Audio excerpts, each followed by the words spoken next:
I am who I am because of the simple fact that I went through what I went through. So I want to take you guys back so you can understand my story into how I became this barber, how I became this person that is so focused on personally developing, that ended up by accident really making $38,000 in a month, making 30K a month, 20K on average, whatever the case may be.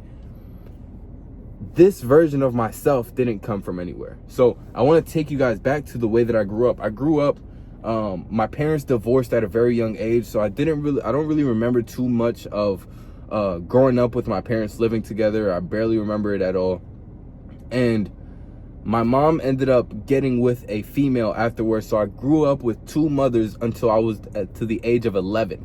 So obviously, not having an exact father in my life made it a lot more difficult for me to acquire certain traits that maybe was important.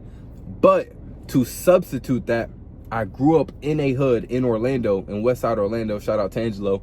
I grew up in a hood that allowed for me to see what at that time I thought a man was. So at that time, I thought being a man was sleeping with a bunch of different women, having multiple different baby moms, being good at basketball. All the grown men that I seen growing up, a bunch of them smoked weed, a bunch of them was into music and rapping, selling drugs. And a part of me, like, yes, I knew that was wrong, but when you see every single person around you doing a certain thing, it makes it very hard for you to really believe that it's truly wrong or that you can't do it as well.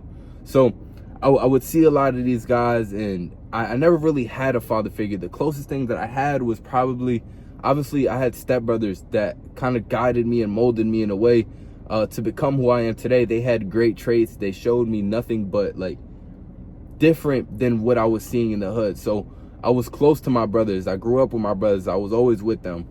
And towards the end of me being with my step family, with the family that my mom got with, my mom got locked up and my stepmom also got locked up, but she was on probation. So she was stuck at the house for the last couple years that I was there. And obviously that led to me kind of using things to escape from the reality that I had. At the time, I was a very angry kid. I would blow up in an instant. I would play video games and I would break controllers. I would bang my head on the floor, like all this stuff, because I just had so much anger issues. And I would cope with this anger, with this, I guess, internal sadness of not having my mother by playing basketball. So basketball was really my first love. I would walk to the YMCA and I would go hoop. I'd go play ball. And honestly, bro, like that was my joy. Like I would get there before the owner came and opened up the gym. I would be there before they would. I would wake up early. I'd brush my teeth and I'd be the first one out while everyone in my house is still asleep or doing whatever. I would be the first one out and I'd get to the gym and I'd play basketball by myself, bro. It was therapy for me. I loved like shooting the ball and seeing the ball go through the net. I remember being in the gym by myself, listening to the radio station, listening to the music, and realizing, man, even though I'm going through all of this stuff, it still feels like life is good. And now looking back, I'm able to see like, wow, that was the presence of God that was with me, that was holding me up through these moments, because so easily, just like plenty other kids, I'm sure, they would have went the wrong direction. They would have got guided the wrong way. But I felt like God's presence was with me so strongly that I never felt depressed. I never felt sad. It never affected me the way that majority of people would have expected my mother going to jail and me not living with my father would have affected me. So in between that time, it probably passed like a year or two, I don't exactly remember, where I didn't even know my mother was in jail, but I just knew something was wrong because I wasn't seeing her. So like what I was being told was, oh, she's just working. She works overnights now. And whole time, like it's a year has passed. So I'm knowing like something's wrong. But that's just what was being told to me. And it got to the point where I started searching her up and I started looking like, bro, where's my mom at? So I remember searching my mom's name up on Google, and I saw that she had a mugshot. And I would look more into it, but I couldn't really find where she was, because at this time, like, she had went to DR and she had fled the States. But then she had ended up coming back, and she disappeared again. Obviously, she got locked up at that point. But I did it again after that, and I saw that she was actually being held in a prison. But I didn't say nothing. You know, I have a little sister. I could have definitely told her. I could have told everybody, you know, in my family that I knew. But I just pretended like, you know, like it is what it is. Like, things happen. I've seen a lot of people in my neighborhood, friends, family, or whatnot, that got locked up, kind of, and, you know, they were gone for a long time. So I've heard of stuff like that. I've seen shows. Like, I was pretty aware at a young age. But she got locked up, and I just continued doing what I was doing. Luckily, I had a support system. So again, I still felt the presence of God, because there was still always people around me that loved me. Like, never at a point in my life did I not feel like I had love, or I had support, or I had people around me. Like, never. So that was the God working in my life that allowed for me to still be able to be stable as a kid that didn't have his mother, that didn't have his father in their life as much, right? So up until the age of about like 12, 11 years old, I was in Florida. I was going to school out here. I remember I had just started middle school, and it was like around November. I remember, because I'm getting ready for like basketball tryouts, and I was super excited to play basketball for a team and to try out. My entire life throughout then, like, I was always like joining little teams and being a part of like 5v5, like organized basketball. And then I was getting ready for that, and I'm getting comfortable with my new, like, you know, going to middle school, having 7 periods, all this stuff. Obviously, you guys probably remember that too. But all of a sudden, I remember I get a call from like the office that says, "Yo, Brando, you're going home through like through Walkers, or someone's picking you up today." I'm like, "What? Okay, that's weird, but, you know, whatever." And I remember me going to the car, and one of my brothers picked me up, and he's with his lady, and he literally just lets me know, like, "Yo, your dad is here. He's picking you up, and he's taking you to New York," like straight like that. And at first, I really didn't know how to feel, but suddenly I felt like a sadness that I just never felt before, bro. Like, just realizing, wow, my entire life is going to change. This is like a Friday, and by Sunday, I was in New York already. I think by like that Wednesday, I was enrolled in school. So it was super fast turn. But I remember I didn't even get an opportunity to say bye to my homies. I didn't even want to go to the YMCA, which I loved, and nobody could tell me different. Like, I didn't want to go, and one of my brothers forced me to go. And I'm so happy that he did that, because I truly appreciated, you know, seeing people and being able to say, like, man, at least I saw this person. At least I was able to say bye to this person. And that meant a lot to me, bro. But honestly, I didn't want to go chill with my dad. I didn't want to go out to eat. I didn't want to go to the YMCA. I just wanted to kind of stay in the room and just be by myself, bro. And that was probably like some of my, that's where my isolation really started as a young teenager, bro. I didn't want to be around people. I didn't want to be around my dad. My sister was the total opposite. She wanted to go out there. She wanted to hang out with my dad and do all this stuff. But for me, I was just like, bro, I don't want to, I didn't even want to see him, bro. Cause I'm just like, dog, like you got me mad right now. Like, I love the life that I'm living. I love being in this school. I love Florida, all these things. But obviously as a father, we're not even staying with our mother, and he didn't know that. So he just wanted to be with his kids. So obviously nowadays I don't blame him, or after I was there for a while, I didn't blame him or nothing like that. But it was just like, bro, my whole life, like, I just grew up here. I love living here. I love what I'm doing. And it all just changed in a weekend. So I remember seeing my brothers like sad, upset, confused, crying, like, what do you mean you're taking Brando? Like, there's no way. You know, to me, these are my real brothers. Like, these are the brothers that I grew up with. I consider them closer than blood, you know? So now obviously I moved back. I'm super close with them. And that just goes to show how real that relationship was. Like, I moved back just to be around them and their family. But at that time, bro, I was so hurt. I remember being in the car, and it's like a 18-hour drive or something like that. It probably took us like 2 days, a day and a half to get there to New York. And I don't think I spoke to my father or had a conversation with him that whole time. I was genuinely hurt, and I just didn't want to talk, man. That was honestly the way that mine and my father's relationship was, for the most part, of just like, I don't know what to talk to you about. I don't know what you want from me, like, type of thing. Like, I just didn't understand what the reasoning behind it was, and it took me a while to figure that out. So we would have a lot of mundane conversations that really meant nothing, at first. And to me, it was kind of, it felt fake almost. Like, man, like, it just doesn't align with what I envisioned a father would be like. So as a kid, I remember the one thing that I took with me from my brothers was my PlayStation.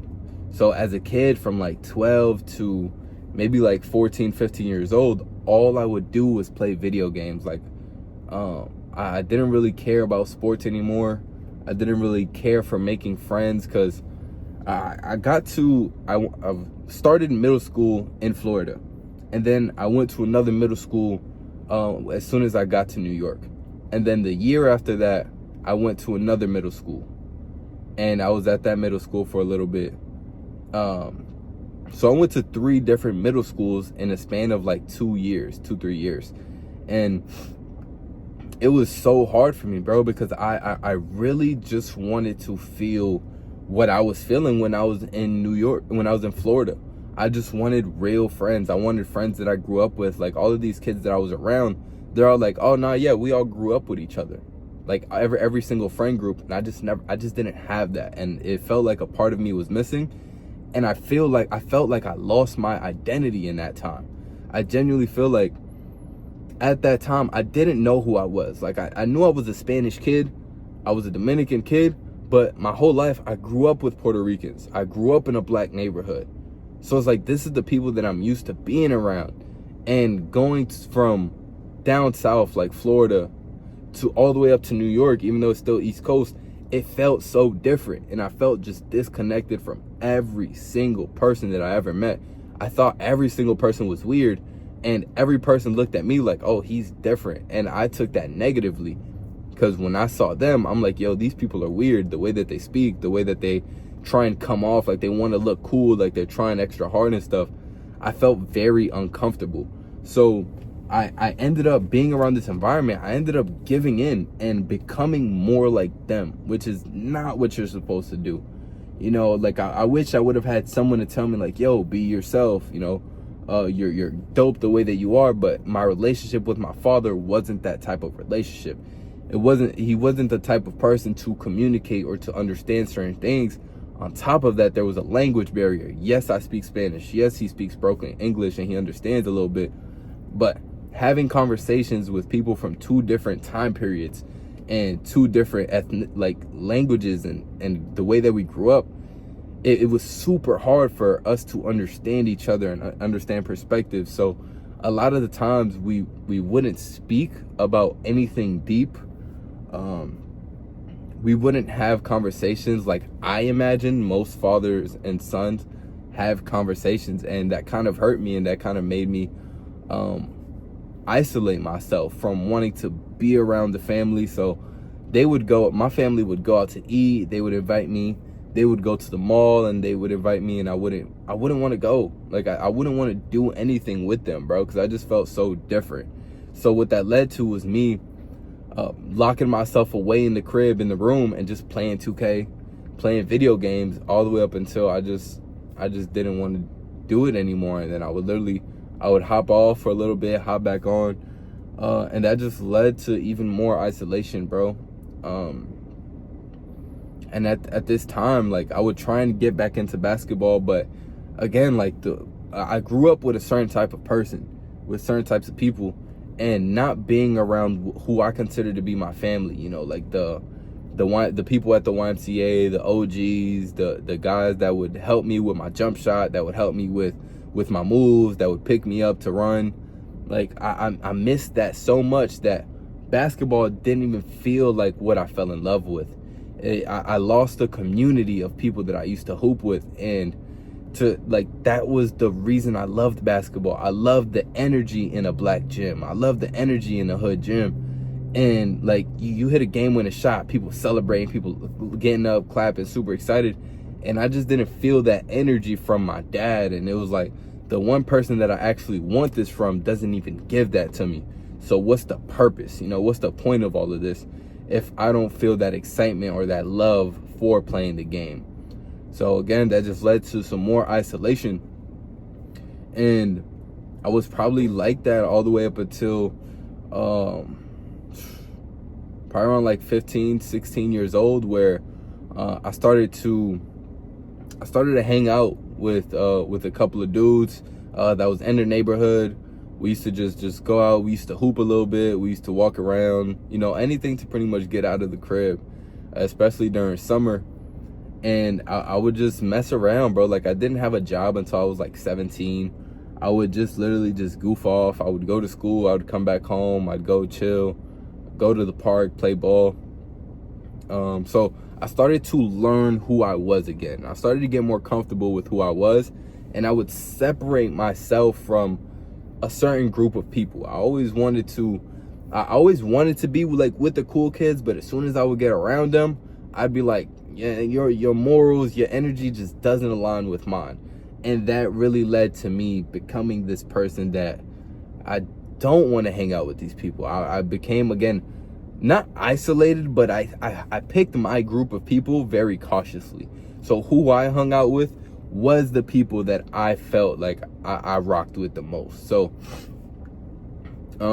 at this time, I did start picking up weed. I did start smoking. I did start like doing some stuff, like selling a little bit. And again, that just stemmed from me not knowing my identity. I was really like, there was still a part of me that was like, I know I shouldn't be doing this. I know this really isn't me. But one, I wanted to make some quick money. And two, I wanted to be perceived as how like I perceived the other people that were doing the same thing. Knowing that really wasn't me. That's not like my forte, you know. And I had my own experiences with that where that really just didn't benefit me, and allowed me to realize like, man, I'm really not about that. And I ended up like stopping completely. And I was still smoking for a little while after that, but I genuinely started to realize, man, like a lot of these things aren't me. Right. And it wasn't until, and now we're gonna get into like the whole barbering thing and how I came to barbering. But once I believe I was still 16, I was turning 17, and I was about to start my senior year. So my entire like 16 years old, from 16 years old, that was like 2020 where COVID was happening. So COVID was really bad. So I really didn't do any schoolwork. I didn't go to school from March all the way to the new school year. So from that time, like I said, I was going out, I was playing basketball, I was just chilling. I was just doing whatever I wanted, playing Fortnite. And it was cool. You know what I'm saying? I really feel like I started to understand myself a lot more. I started doing more things that I liked, that I wanted to do. And really around that time, around COVID, I remember getting messed up by a barber. He had cut my hair and he left me like super uneven. I asked him for a trim and he left my hair super uneven. And I was like, yo, like this dude really just messed me up. And I remember my dad had a pair of clippers in his room that I don't know what he used it for. Hopefully it was his head, bro.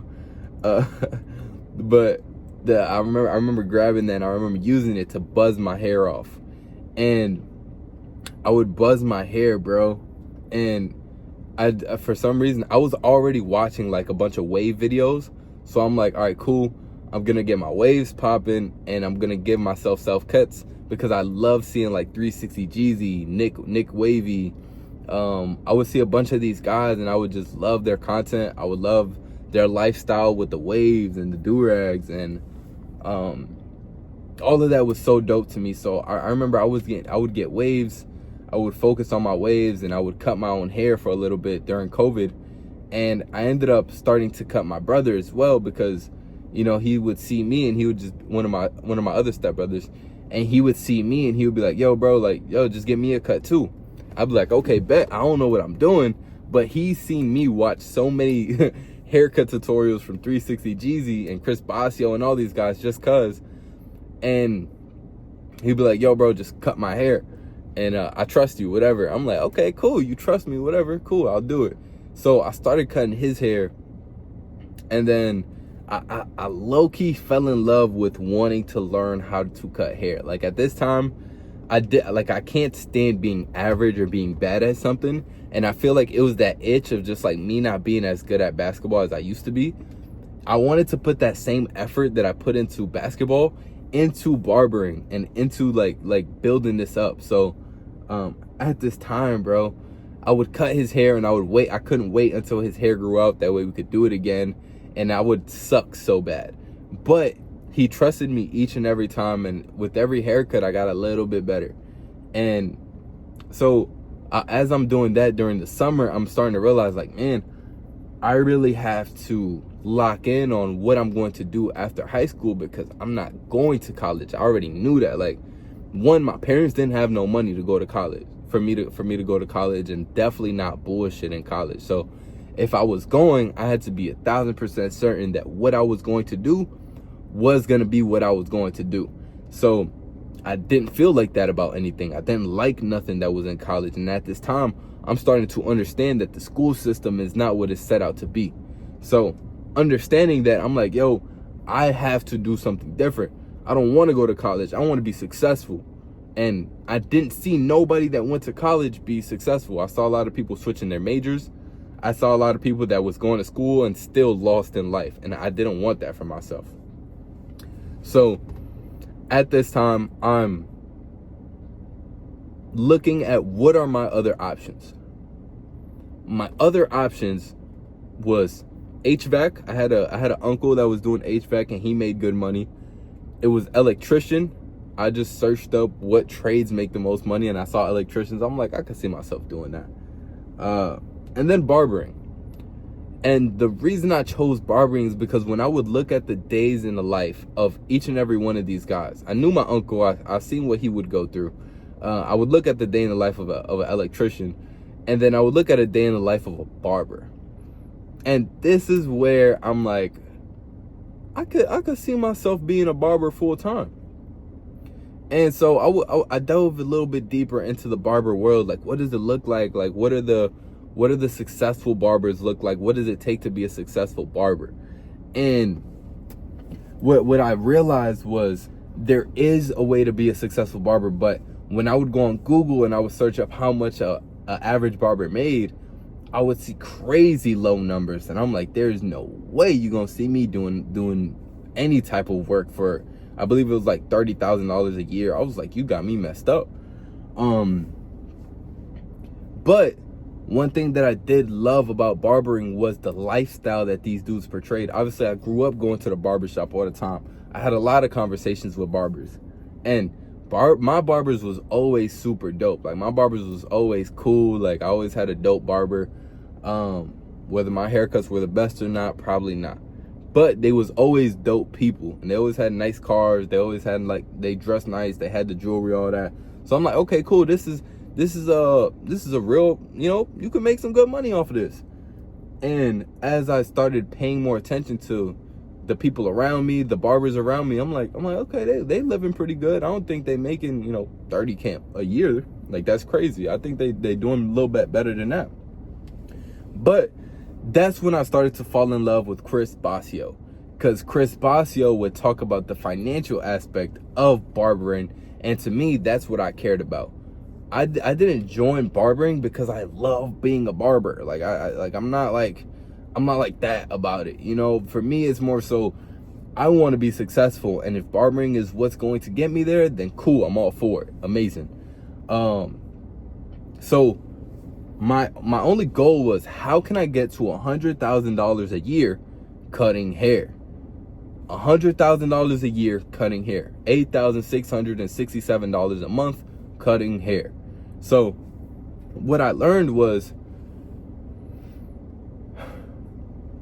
if you want to make money as a barber, you have to be financially literate. You have to understand credit.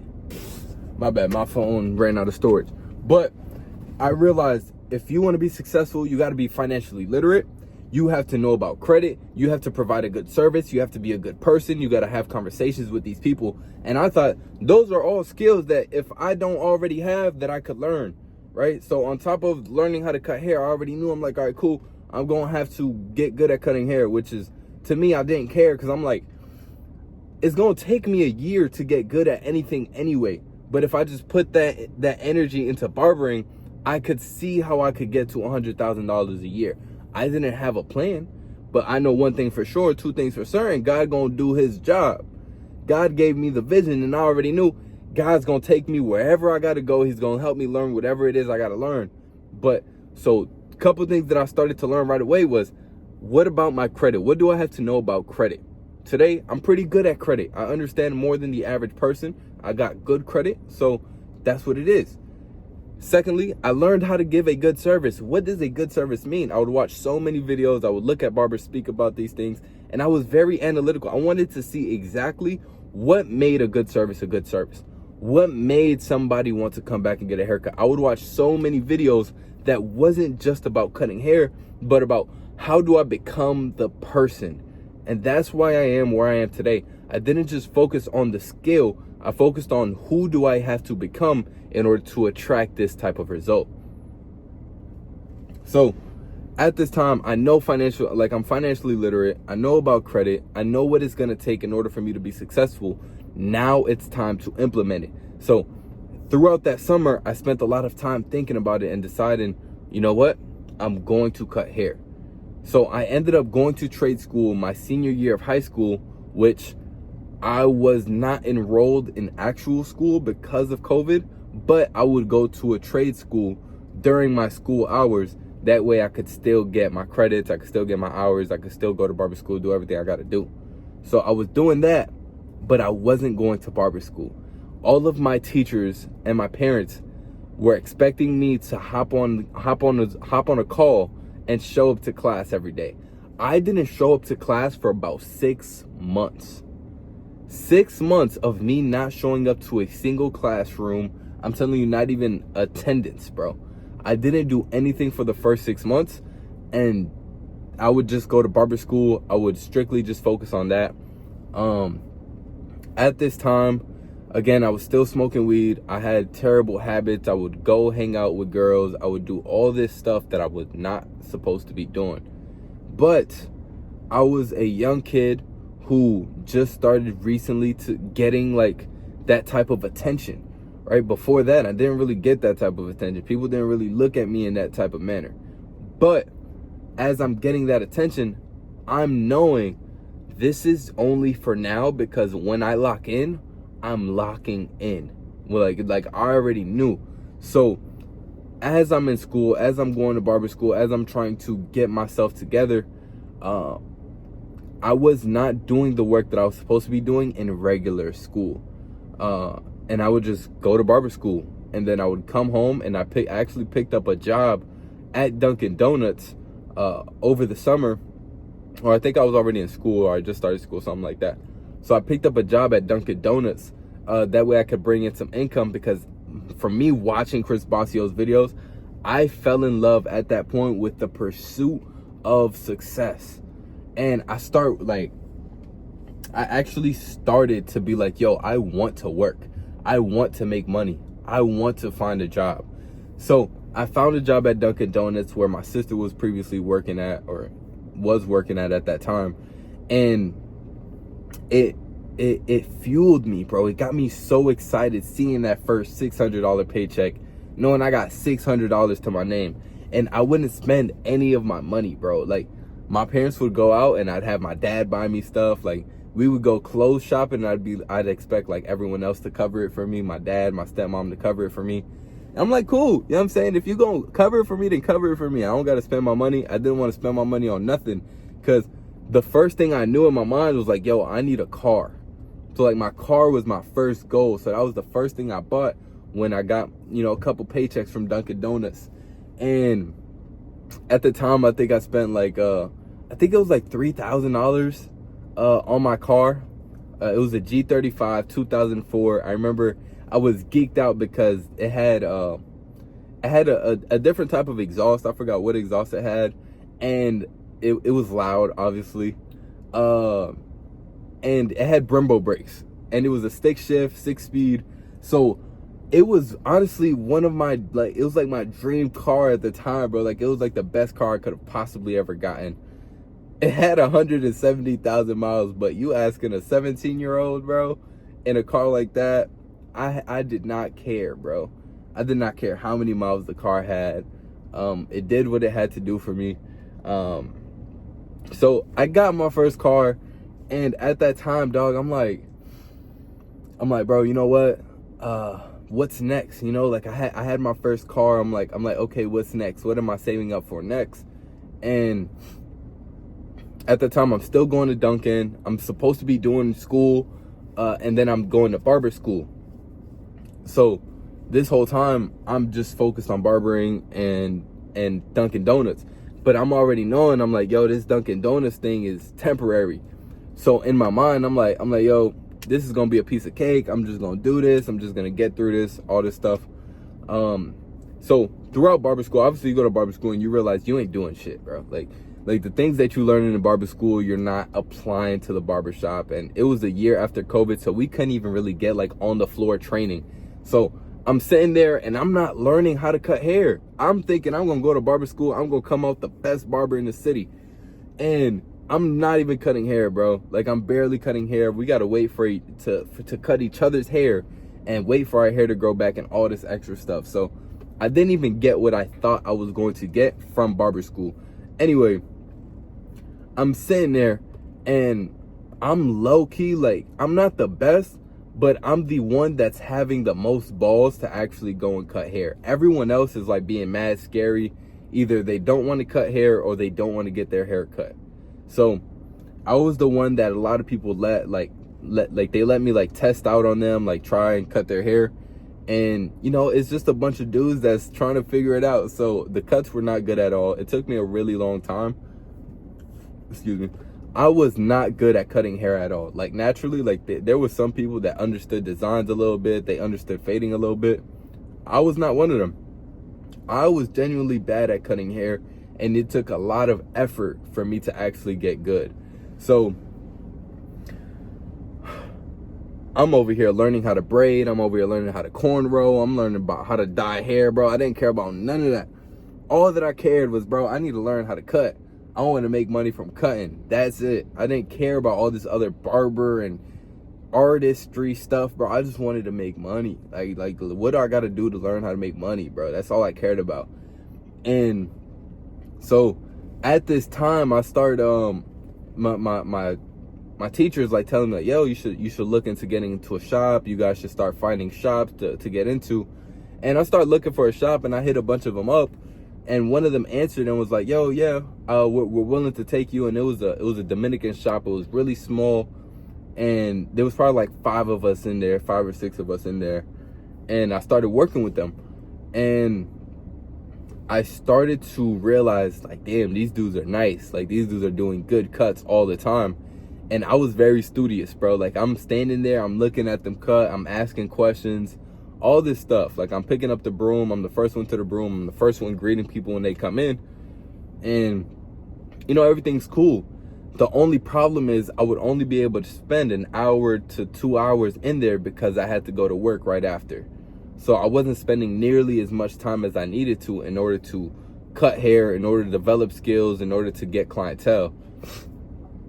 But I was doing that. I would show up whenever I could. Every now and then I would broom, I would sweep, I would talk to them, all this stuff. I would ask questions. But I was doing that for a little bit until towards the end of the school year, we had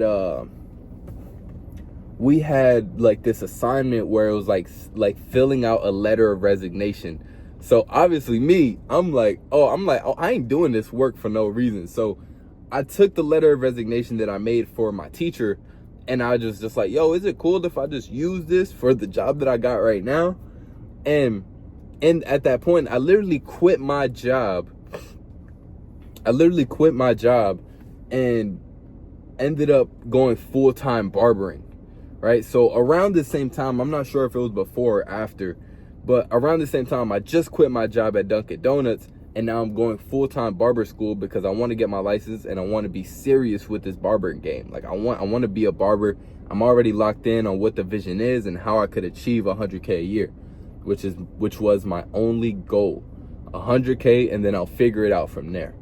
So I remember I was on the bus, and I would always kind of go back and forth with this bus driver because he was really bad at like being a bus driver, bro. Like he was terrible. Like he would mess up the parking. He would go like super slow. He would make us late. He would be the last one there, bro. All this stuff. He was awful. But I remember I would clown him sometimes, or we would talk about him on the bus. And one day I just hop on the bus and I see that he has this attendance sheet and he's like telling us to sit in a certain spot. And I'm like, bro, I'm not sitting in a certain spot. Like, how is that gonna help us when it comes to COVID? Like, how is having assigned seats gonna help at all? Like, I'm not a middle schooler or elementary schooler, bro. Like, I'm gonna sit where I want to sit. I'm gonna sit with who I want to sit. Like, you're not gonna tell me who I'm gonna sit with. So, boom. Probably like a couple days after that, I sit down. Obviously, like, after I said that, like, nobody's sitting in their assigned seats because they're like, yeah, bro, like, he's right. Like, I'm not sitting in an assigned seat. So I don't know if he was tight about that or what, but I go to my seat. I sit down wherever I feel like, and then everyone else sits down, whatever. And I go up to him, and I'm not sure if I asked him a question or I had something that I had a concern about, but I look at the paper and I see my name spelled as Brandass. Brandass. My name is Brandel, right? So it's like, it's kind of far off, right? So I'm like, I'm looking at the paper. I'm like, could he have messed that up? Maybe I'm tripping. You know? I'm giving him the benefit of the doubt. I'm like, yo, maybe I'm tripping. Maybe that's not what he wrote down. Maybe I'm just trying to start problems or something. Maybe it's just me. So I'm in my head. I'm like, we're driving to, I believe we was going back to school. He was taking us from the BOCES, from the trade school, all the way back to the regular school. So I'm like, okay, cool. Maybe I'm tripping. But the whole time I'm on the bus, I'm like, dog, ain't no way he just disrespected me like that. Like, I'm in my head, like, ready to start problems or something. And at the end of the bus ride, I'm about to get off. I act like nothing, you know what I'm saying? Obviously, I didn't bring it up or nothing like that yet. But I'm about to get off of the bus, and I'm like, I tell him, I'm like, yo, can I see that paper over there? And he reaches over, he grabs it. I was like, yeah, let me see that. And I'm looking at it, and I'm making sure, bro, like, this says Brandass. So I'm looking at the name, and it's like Brandass. And I'm like, okay. So I'm already knowing. I'm like, yo, I'm looking at his A's, I'm looking at his S's, and I'm like, bro, this says Brandass. Like, I know for sure. Like, even though it's ain't right in his ass, I'm already knowing, like, bro, this says Brandass. So he ends up, I'm like, yo, what does this say? He's like, this is a 40-year-old man, bro. This is a grown man. He's like, I don't know. It says Brandass. I'm like, oh, that's what it, Brandass? He's like, yeah. It says, Brandass, I forgot your name, all this stuff. I'm like, bro, do you think I'm, like, do I look stupid to you? I'm telling him. And he was like, no, I just don't know your name, all this shit. I'm like, bro, you know, you're really stupid. Like, you can get in trouble for this, you know that? And he's like, oh, you know what? Get out of my face, like, get off of the bus, or I'm gonna suspend you. I'm gonna report you, some shit like that. And I'm like, report me, suspend me. I'm like, man, give me this paper. And I go over and I reach for the paper, and he grabs my arm. And bro, it was like an instant, like, as soon as he grabbed my arm, all I could think in my head was like, oh, you're able to hit him. You could hit him now. And instantly I just pull my arm back, and with the other one I kind of just mush his face. And at the time I'm thinking, I'm like, oh, cool. Like, I'm gonna get away with this because I was able to hit him and he touched me first, so I'm gonna be Gucci. And the whole time it didn't even cross my mind that I didn't hit him because he grabbed me. I hit him because I just felt like that was an opportunity that I could hit somebody and get away with it. So that was just a way for me to let that anger out. And in that moment, you know, my shorty's there, all this stuff, and she's kind of seeing me, and she's like, yo, nah, you good, you know what I'm saying? Like, he did touch you first. She's kind of like on my side with things. And so was everybody else. Like, everybody that seen what kind of went down, they was all like, nah, yeah, he's tripping. But when the story really turns around is when I go to the school. When I go to the school to get like a hearing or whatnot, obviously they was trying to do the most. When I went to the school, they're like, yo, you're gonna be in trouble. Cause they're like, yo, you put your hands on a bus driver. And bro, they wasn't hearing nothing that I was saying. Like, yo, he put his hands on me first. This is what he did. He wrote this down as this. He disrespected me. He's bullying me, all this stuff. And they're like, I don't want to hear that. And my dad is in the room too. So like, they're playing the video back. They're looking at everything. And they got me like threatening him. Like, yo, if we wasn't in school, I would smack the shit out of you, before he ever like grabbed my arm or anything like that. So it sounds so bad, like as if I pre-planned that I was going to hit him. So, but because of that, like, they was about to expel me, bro. And then on top of that, when they were looking at my stuff, all they would see, bro, all they wrote down about me was ever like bad stuff. So it was like, in their eyes, I was just this kid with disciplinary issues from elders. Like, they just had me like getting kicked out of rooms for like talking back to teachers. They would have me like not listening to teachers or listening to people in the rooms. And so like, that's all they would see of me, not knowing who I actually am, right? None of these people know who I actually am as a student. So I was getting frustrated because they just seen me as like this undisciplined kid that talks back to adults, right? And probably was true. But I would never do it without a reason. Like, I was always somebody like, bro, you talk to me like an adult, I'll treat you with the same respect. You know, that was always the way that my mom taught me when I was growing up. You give respect when you're given respect. So in that same way, I expected results from people regardless of how old they was. Like, I didn't care if you was older. I felt like if you disrespected me, then I don't have to respect you. And that kind of put me in a little bit of trouble, you know, when it came to certain situations. But like, at that time, because I was getting in trouble and they looked at all of these things and my grades were awful because I wasn't doing any schoolwork, they were about to expel me. But they gave me an opportunity, because if they didn't, then I wouldn't be able to go to barber school. I would be expelled and I would have to do like an online program or something. So, excuse me, I end up going to night school for my last like quarter and a half. So the lowest grade that I could get in the first few quarters was like a 50. So all I had to do for the last 2 quarters was get like 80s and above or something like that. Like, yeah, I think it was like 80s and above. And as long as I did that, I would be able to pass. So night school, I would go to night school every day. I had like 3 gym classes, bro. 3 gym classes where we really did nothing. We played basketball, all this stuff. I would have 3 gym classes a day, and I would have a couple classes where I can move at my own pace. So it worked out for me. I ended up getting my grades up. I ended up passing high school, even only having to work for like 2-3 months. And I ended up obviously being able to graduate my barber school as well, be able to get my license, did all my hours, everything. So up until this point, I'm about to go into my full-time like barber life. And honestly, I think I should leave this for a part 2. All right, I'm gonna leave this for a part 2. If you guys want to see the part 2 to this, where I go into everything that I do during my high school, like post high school, like strictly like from the beginning of my barber career all the way to the end. Make sure to like, make sure to comment. I do want to speak about this, so I really would hope that you guys like take this and like really understand who I am, where I'm coming from. And like, if this video like let's shoot for like 15 likes, bro. If this video gets 15 likes, I'm willing to continue sharing my story. If not, you're just gonna have to piece the puzzle together on your own. But like, comment, subscribe.